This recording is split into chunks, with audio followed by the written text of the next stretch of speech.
Siemanko! Jeśli chcielibyście zobaczyć, jak można w estetyczny sposób zakończyć pasek, aby zwężał się do określonej szerokości, to zapraszam Was do oglądania. Na początku taśma nośna, to jest bawełniana o splocie płóciennym.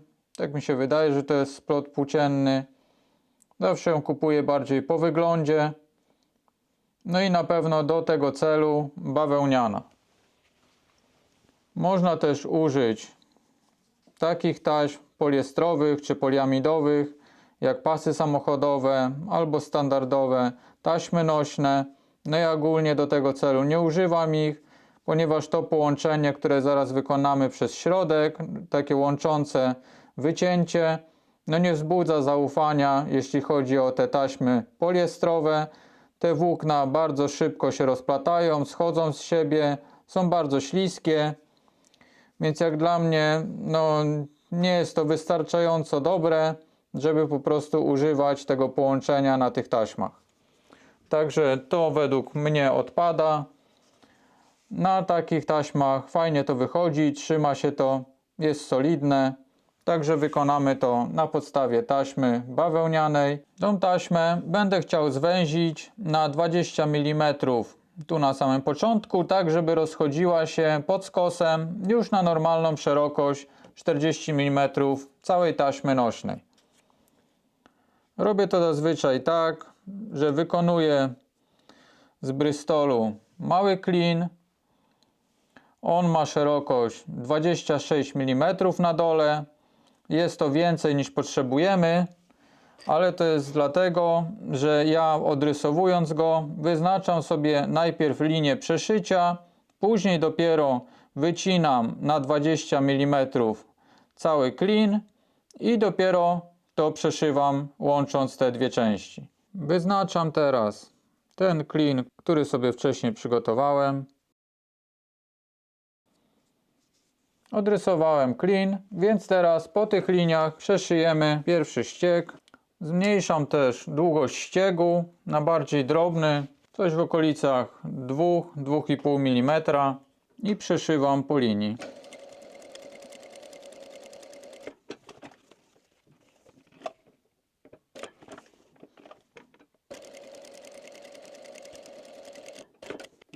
Mam przeszyte. Rysując ten klin uwzględniłem po 3 mm więcej od tego, co muszę wyciąć.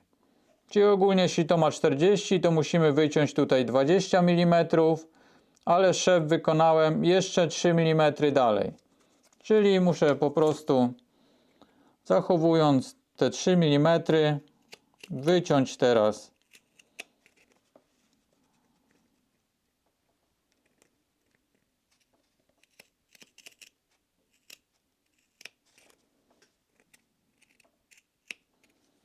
i końcowo otrzymamy w okolicach 20 mm. Kolejnym etapem będzie zszycie tych dwóch części. Po to też wykonałem te przeszycia, żeby widzieć, jak daleko mam to zaszyć, tak żeby to połączenie było mocne, żeby te włókna mi się nie porozplatały. I zaczynam szyć.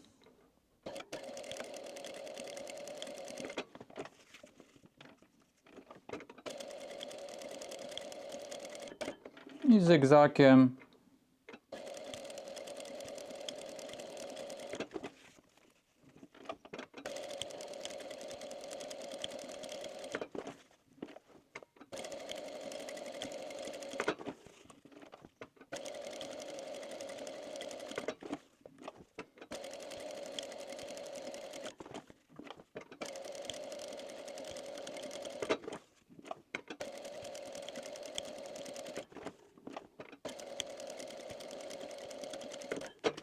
otrzymałem coś takiego.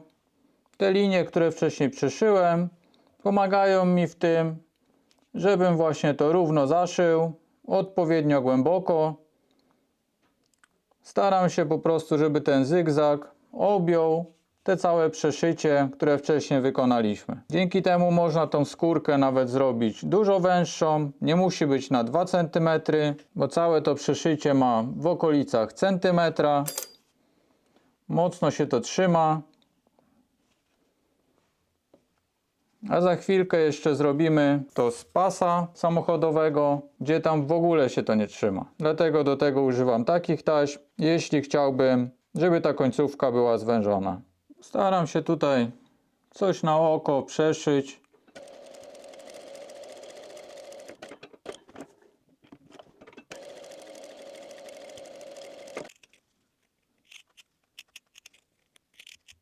I na tej samej zasadzie co wcześniej przeszywam zygzakiem.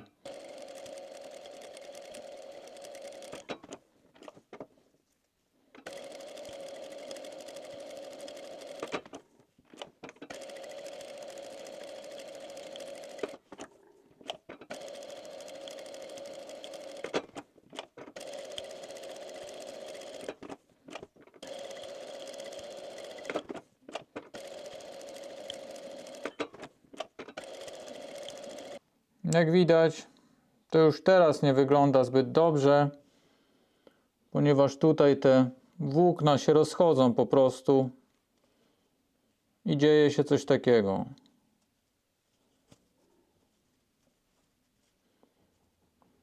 To wszystko się nie trzyma, one są po prostu, tak mi się wydaje, zbyt gładkie te włókna i zbyt szybko to się wszystko rozplątuje. Także mimo, że tutaj to jeszcze w miarę się trzyma, to jak oprzyjemy później tą górną skórkę, no to może być tak, że ona po prostu odpadnie, bo te boczne elementy wysnują nam się z tego klina całego.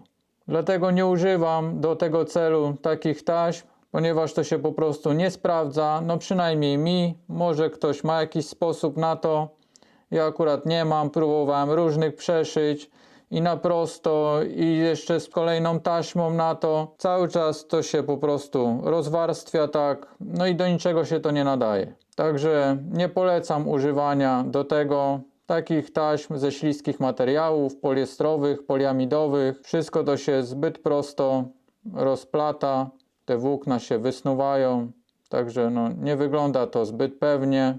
Otrzymałem dwa takie przeszycia. Co do szycia na maszynie, no to już mamy wszystko. Przechodzimy więc do wycięcia elementów ze skóry i doszywamy to do taśm. Odmierzę go na 24 mm.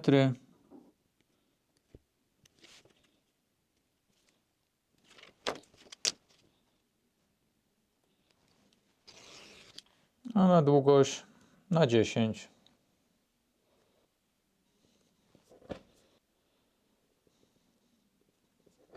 Zaokrąglę teraz końce.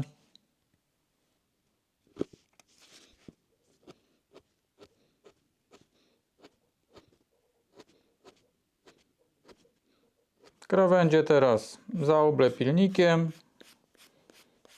Pozostanie tylko sfazować krawędzie, wypolerować je i wyznaczyć otwory.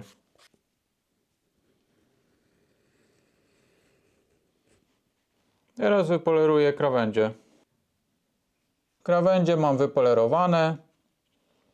Zgiąłem teraz tą skórkę na pół, żeby zobaczyć, jak to wygląda. Tak to się prezentuje.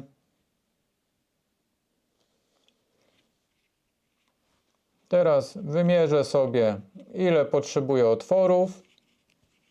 Właśnie na zgiętym.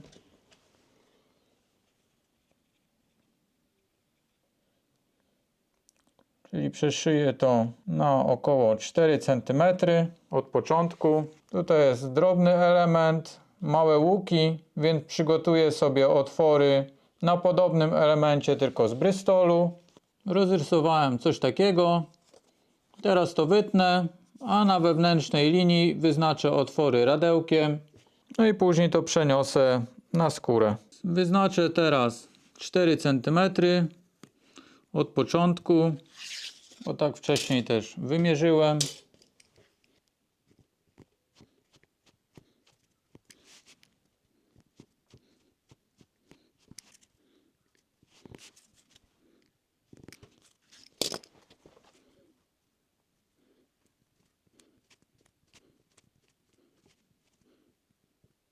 I teraz przenoszę otwory na skórę.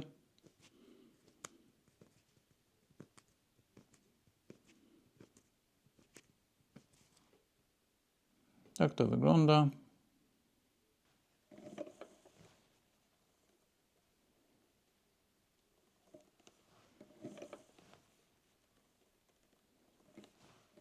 Skórka już gotowa, otwory już mamy zrobione, także tylko żeby nie zapomnieć jakiegoś okucia.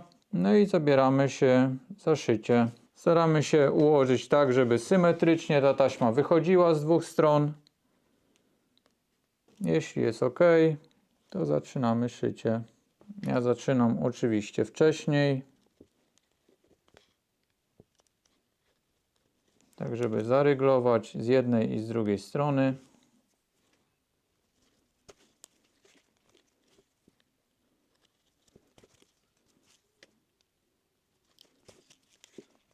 I teraz zawinę nitkę wokół skóry.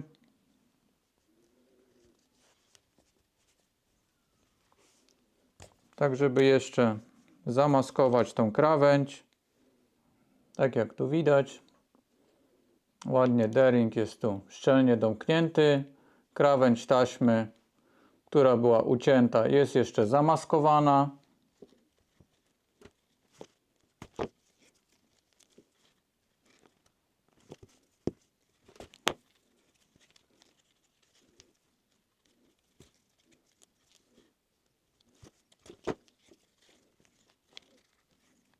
Taki jest efekt końcowy.